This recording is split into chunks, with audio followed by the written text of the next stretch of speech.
السلام علیکم ورحمۃ اللہ وبرکاتہ۔ اعوذ باللہ من الشیطان الرجیم، بسم اللہ الرحمن الرحیم۔ آیت نمبر 156، وَاکْتُبْ لَنَا، اور لکھ دے ہمارے لیے، فی ہٰذِہِ، اس دنیا میں، حسنۃً، نیکی، بھلائی، خیر و برکت، وفی الآخرۃ، اور آخرت میں بھی، انا، بے شک ہم، ہدنا، رجوع کرتے ہیں، الیک، تیری طرف، کالا، اللہ نے فرمایا، عذابی، میرا عذاب، اصیب،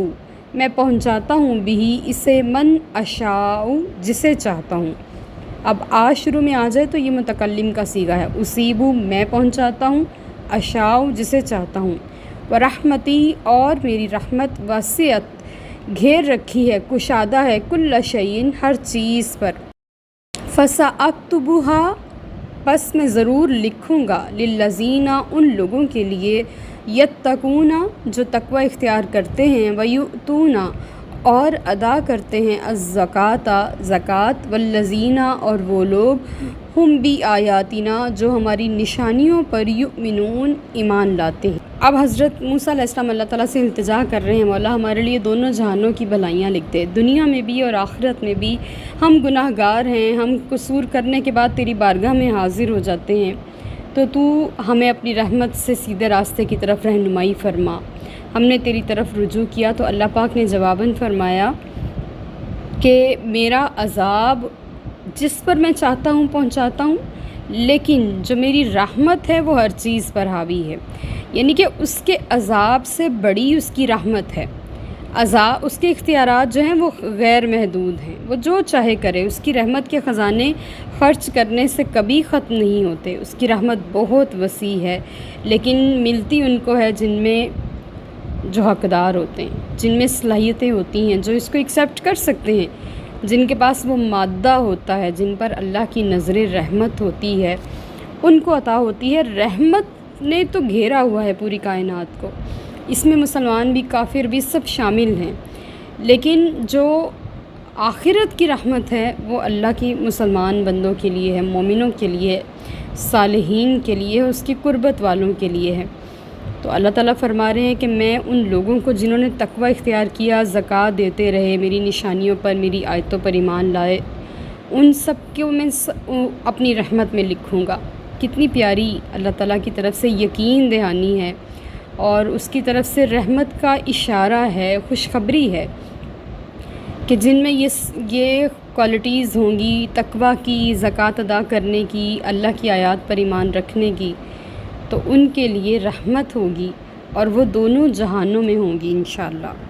آیت نمبر 157، الذین، وہ لوگ، یتبعون، جو پیروی کرتے ہیں، الرسول، اس رسول کی، النبی الامیہ، جو نبی امی ہے، الذی، جس کے ذکر کو، یجدونہ، پاتے ہیں، مکتوباً، لکھا ہوا، عندہم، اپنے پاس، فی التوراۃ، توریت میں، والانجیل، اور انجیل میں، یأمرہم، وہ نبی حکم دیتا ہے، بالمعروف، انہیں نیکی کا، وینہاہم، اور انہیں روکتا ہے، عن المنکر، برائی سے، ویحل، اور حلال کرتا ہے، لہم الطیبات، ان کے لیے پاکیزہ چیزیں، ویحرم، اور حرام کرتا ہے، علیہم الخبائث، ان پر ناپاک چیزیں، ویضع، اور اتارتا ہے، عنہم، ان سے، اسرہم، ان کا بوجھ، والاغلال، اور وہ زنجیریں، وہ کاٹتا ہے، التی کانت علیہم، جو جکڑے ہوئے تھی انہیں، فالذین، پس وہ لوگ، آمنوا، جو ایمان لائے، بہ، اس پر، یعنی کہ اس نبی امیہ پر، وعزروہ، اور ان کی تعظیم کی، ونصروہ، اور آپ کی مدد کی، واتبعوا، اور پیروی کی، النور، اس نور کی، الذی، جو کہ انزل، اتارا گیا، معہ، آپ کے ساتھ، اولئک، یہی وہ لوگ ہیں، ہم المفلحون، جو کہ کامیاب ہیں، فلاح پانے والے ہیں۔ انتہائی خوبصورت آیت ہے، اللہ پاک کی خوبصورت نشانیوں میں سے ایک نشانی ہے، جس میں ہمارے محبوب علیہ الصلوۃ والسلام کی صفات کاملہ کا تذکرہ ہے۔ اور یہ جو آیت ہے، اس کے اوپر کبریٰ ڈاکٹر طاہر القادری صاحب کی پوری کتاب ہے، محبت رسول اور اس کے تقاضے، اور یہ جو آیت ہے اس میں محبت رسول بھی ہے اور اس میں دین کی خدمت بھی ہے، اور اس میں حضور کی محبت کے تقاضے بھی ہیں کہ حضور کی محبت ہمارے سے تقاضا کیا کرتی ہے، ہم سے کس چیز کا مطالبہ کرتی ہے۔ تو اس کو ضرور اسٹڈی کیجئے تاکہ ہمارے ابہام دور ہوں۔ یہاں پہ ہم چیدہ چند آیات، چند باتوں کا ہم تذکرہ کریں گے، اتنی ڈیٹیل کہ اس کے اوپر بک پوری بیان کی جائے وہ اس چھوٹی سی ویڈیو میں کافی نہیں۔ یہاں پہ اللہ تعالیٰ بیان فرما رہے ہیں کہ جو پیروی کرتے ہیں نبی امی کی، سب سے پہلے تو ہم امی لفظ کی جو معنی ہے وہ جانتے ہیں کہ امی کسے کہتے ہیں۔